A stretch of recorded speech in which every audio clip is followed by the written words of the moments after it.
नमस्कार, मैं अविनाश दी पॉलिटिक जिला चैनल पे आपका स्वागत है।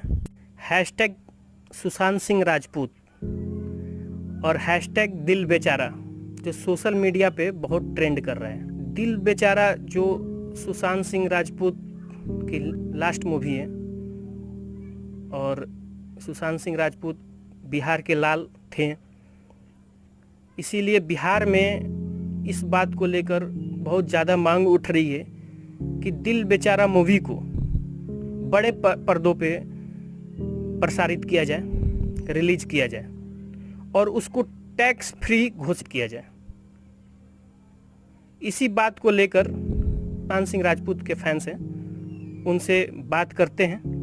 मित्रों, अभी तक अगर आप मेरे चैनल को सब्सक्राइब, लाइक और कमेंट नहीं किए हैं तो सब्सक्राइब, लाइक और कमेंट ज़रूर करें। साथ साथ घंटी को दबाना ना भूलें। घंटी को दबाइएगा तभी नेक्स्ट जो वीडियो बनाएंगे उसका नोटिफिकेशन आपको मिल पाएगा, इसलिए घंटी को दबाएं। चलिए आगे बढ़ते हैं और सुशांत सिंह राजपूत के फैन से आपको मिलाते हैं। सुशांत सिंह राजपूत का सबसे बेस्ट मूवी कौन सा है आपके अनुसार? सबसे पहले तो हम लोग के लिए बहुत दुखद घटना है हमारे बिहार के भाइयों के लिए, जो सुशांत सर के साथ हुआ। ये हम लोग के लिए बहुत दुख की बात है। पूरे बिहार ही नहीं बल्कि पूरे भारत के लिए ये बहुत दुखद बात है कि कोई राइजिंग स्टार मुंबई में जाके ऐसे सुसाइड कर लेता है। ये अति दुखद घटना है। इसको हम लोग समझिए ऐसे तो डाइजेस्ट नहीं कर पा रहे हैं। ये हम लोग को पच नहीं पा रहा है कि ऐसा भी हो गया है कि सुशांत सर जो पिछले संडे को हमारे साथ थे अब हमारे बीच में नहीं है। और जहाँ तक उनके मूवी का सवाल है तो उनकी सारी मूवी हम लोगों ने देखी है। उनकी सारी मूवी एक से बढ़ के एक है। वो चाहे MS धोनी हो, छिछोरे हो, या उनका अभी नेटफ्लिक्स पे मूवी आया था ड्राइव, वो हो। हर मूवी अपने आप में एक अलग कहानी बयां करती है और उनके एक्टिंग को दर्शाता है कि किस स्तर के वो कलाकार थे। अगर बात करें हम MS धोनी मूवी की, तो MS धोनी मूवी में उन्होंने जो महेंद्र सिंह धोनी सर का किरदार निभाया, एक क्रिकेटर बन के मतलब उन्होंने उनके कैरियर को इस अंदाज में उस मूवी में जिया और दिखाया कि हम यह डिसाइड ही नहीं कर पा रहे थे कि असल में ये MS धोनी है या सुशांत सिंह सर हैं। यह हम लोग के लिए मतलब बहुत प्राउड का मोमेंट था कि एक झारखंड के लड़के का किरदार एक बिहार के लड़के ने बखूबी निभाया। और उनकी सारी मूवी एक से बढ़ के एक है। वो चाहे राब्ता हो, छिछोरे हो। छिछोरे मूवी भी हम लोगों ने देखी है। खैर ये तो अब बताना हम लोग के लिए बहुत दुखद हो रहा है कि छिछोरे मूवी के द्वारा उन्होंने जो संदेश हम लोगों को दिया, पूरे भारतवासी को, पूरे विश्व को जो संदेश उन्होंने दिया कि हमें कैसे लड़ना चाहिए, परिस्थितियां चाहे जो भी हो उसका समाधान सुसाइड नहीं होता है। इस फिल्म के माध्यम से उन्होंने हम यूथ को ये इस तरह से इंस्पायर्ड किया। लेकिन उनके साथ जो घटना घटी है यह हम लोग के लिए काफ़ी दुखद हो रहा है कि जो हम लोग को रास्ता दिखाता था, जो हम लोग को रास्ता चलना बताता था, वो आज खुद ही कुछ कारणों से रास्ता भटक गया और हम उन्हें बचा नहीं पाए।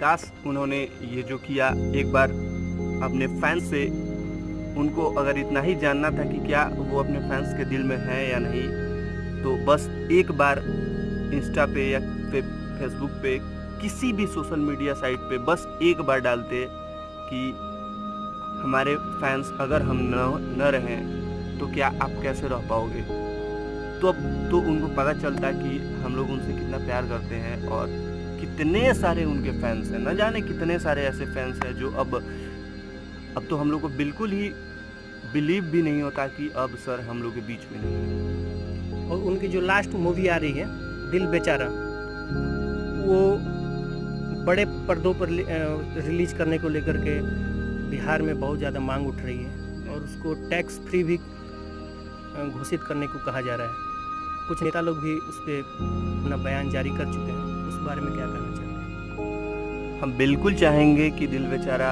टैक्स फ्री हो और बड़े पर्दे पे आए। शुरू में जब हम लोग उनका सुसाइड हुआ उसके कुछ दिनों बाद तक हम लोगों ने सुना कि जैसे ड्राइव छोटे प्लेटफॉर्म पे रिलीज़ हुआ वैसे ही दिल बेचारा भी छोटे प्लेटफॉर्म पे ही रिलीज़ होगा। बहुत दुख लगा सुन के कि एक तो वो हमारे बीच में अब नहीं है और उनका छोड़ा हुआ कुछ अंश, कुछ निशानी, उनका कुछ किरदार हमारे बीच में रह गया है और वो भी छोटे प्लेटफॉर्म तक ही सीमित रह जाएगा। ये जान के हम लोग को बहुत दुख हुआ। लेकिन अब जैसा कि हम सारे बिहार वासियों का ये मांग है, सारे भारतवासी ये मांग कर रहे हैं कि इसे बड़े पर्दे पे रिलीज किया जाए। हम लोग के लिए उनको ये श्रद्धांजलि देने का सबसे अच्छा मौका होगा कि उनके मूवी को, लास्ट मूवी को उनके हम लोग हॉल में देखेंगे और हम लोग फील करेंगे कि वो किस टाइप के कलाकार थे, किस स्तर के कलाकार थे, क्या करके चले गए। वो जो बड़े बड़े हस्ती आज फिल्म इंडस्ट्री के बूढ़े हो गए हैं उसके बावजूद जो नहीं कर पाए हैं, वो 34 साल का बिहार का लाल करके चला गया। और इसके बाद अगर कोई नए कलाकार जाता है बॉलीवुड में और वहाँ पे वो अपने आप को स्थापित कर देता है, जैसे सुशांत सिंह राजपूत अपने आप को वहाँ पे झंडा गाड़ दिए थे, तो आप उन लोगों को क्या सलाह देना चाहेंगे? देखिए, हम लोगों ने कंगना मैम का भी इंटरव्यू सुना उनके सुशांत सर के डेथ के बाद। हम लोग का ये कहना है कि बिहार के हम हैं, कहीं दब के नहीं रहेंगे, किसी से दब के नहीं रहेंगे।